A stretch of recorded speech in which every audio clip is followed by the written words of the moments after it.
Does the Bible endorse slavery?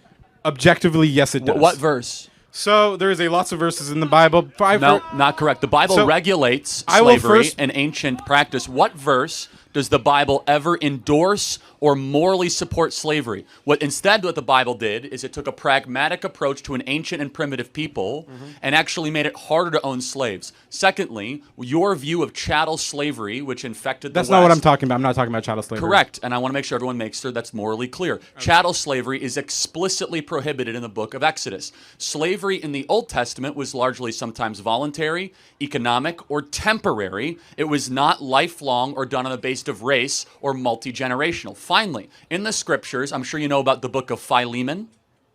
Yes. Okay, what happens in the book of Philemon regarding slavery? I believe his name, the mayor, or not mayor because it's an olden city, but it's the leader of the village.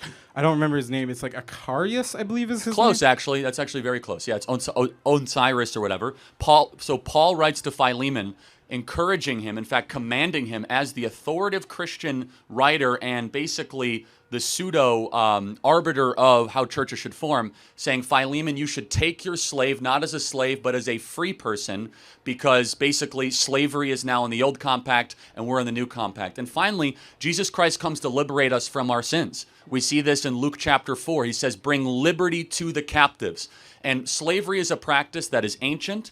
It is a practice that is also very modern. We have more slaves today on the planet today than any other time in human history. In fact, we should instead not ask the question of why is it that slavery existed? Instead, we should ask the question of who abolished slavery? And I would ask you that question by what text? I know you're going to say religious people and Christians specifically, but it's a very hard point to make. I know a lot of people like to say that abolitionists used the Bible to justify why slavery was wrong. That's not exactly what happened. If you want to be more accurate, abolitionists used the Bible to justify why slaves should be seen as humans, and then use secular beliefs for why no human should be treated as a slave. Who was the first person to lead an abolition movement in the West?